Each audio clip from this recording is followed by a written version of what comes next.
दोस्तों पहले से ही शादीशुदा होते हुए किसी दूसरे पुरुष या दूसरी महिला से शादी कर लेना, या फिर पहली पत्नी या पति के जीवित रहते हुए दूसरी शादी कर लेना, पहली शादी को खत्म किए बिना दूसरी शादी कर लेना दोस्तों, या फिर बिना तलाक लिए दूसरी शादी कर लेना दोस्तों। जिससे भी दूसरी शादी करी जा रही है उससे पहली शादी की जानकारी छिपाना भी एक क्राइम है दोस्तों, अपराध है। और दूसरी शादी करते समय पहली शादी से जुड़े हुए दस्तावेज यानी कि डॉक्यूमेंट छुपाना, दूसरी शादी में पहले विवाह के बारे में झूठे दस्तावेज पेश करना, पहले विवाह के बच्चों की जानकारी छिपाकर दूसरी शादी करना दोस्तों, ये सब कुछ भारतीय न्याय संहिता की धारा 82 के तहत अपराध है दोस्तों। जो कोई भी व्यक्ति अपने जीवन साथी के जीवित रहते हुए किसी अन्य व्यक्ति से विवाह करता है, ये धारा उस पर लागू होती है दोस्तों। साधारण भाषा में अगर कहें तो अगर कोई पुरुष या महिला पहले से मैरिड है, विवाहित है, और फिर भी किसी दूसरे पुरुष या महिला से शादी करता है तो 82 के तहत अपराध का दोषी पाया जाएगा दोस्तों। इसमें 2 सेक्शन की व्यवस्था करी गई है दोस्तों।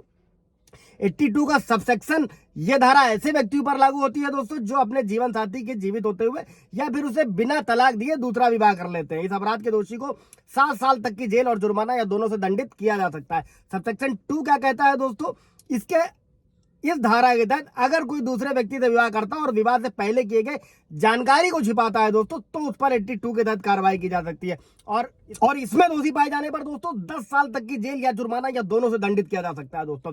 हालांकि अगर पहली शादी कानूनी रूप से दोस्तों खत्म हो गई है या फिर पहले पति या पत्नी की डेथ हो चुकी है तो धारा 82 लागू नहीं होती है दोस्तों। और दूसरा विवाह करने का अपराध जो है दोस्तों, मेरे कई सारे व्यूअर्स के सवाल थे। जय हिंद, नमस्कार, एडवोकेट आशीष मिश्रा में। लाइक भी कर दीजिएगा, शेयर कर दीजिएगा, सब्सक्राइब कर दीजिएगा ताकि इन्फॉर्मेशन ये धारा और लोगों को मिल सके दोस्तों। कई सारे व्यूअर्स का सवाल था इसलिए क्लियर कर रहे हैं। और ये जो क्राइम है दोस्तों, ये नॉन कॉग्निबल ऑफेंस है, गैर संज्ञेय अपराध है। इस पर भी पूरा एक ब्रीफ वीडियो आप जाकर देख सकते हैं। और धारा का मतलब होता है कि जो पुलिस है दोस्तों इस मामलों में बिना कोर्ट के आदेश के या फिर वारंट के सीधे गिरफ्तार नहीं कर सकती। और इसके साथ ही दोस्तों ये जो धारा है ये बेलेबल ऑफेंस है, जमानती धारा है। इसका मतलब ये है कि अगर किसी व्यक्ति पर इस धारा के तहत आरोप लगाए जाते हैं तो उसे कोर्ट पे जमानत आसानी से मिल सकती है दोस्तों। लेकिन यह अपराध किसी भी प्रकार से कंपाउंडेबल यानी कि समझौता करने योग्य नहीं है, यानी कि इन अपराधों में पीड़ित और आरोपी के बीच आपसी समझौता नहीं किया जा सकता है दोस्तों।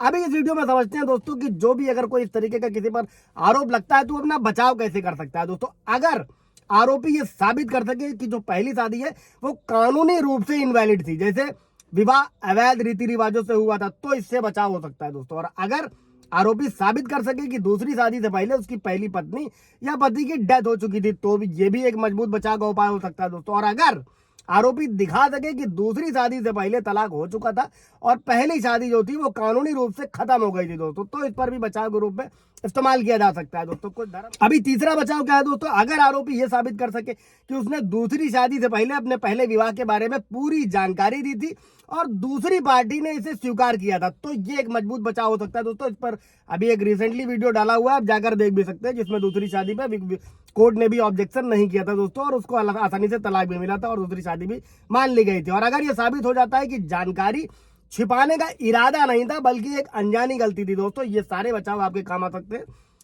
दोबारा शादी में बिना तलाक लिए दोस्तों। कोई सवाल जवाब होगा पूछिएगा, क्लियर किया जाएगा। Thank you.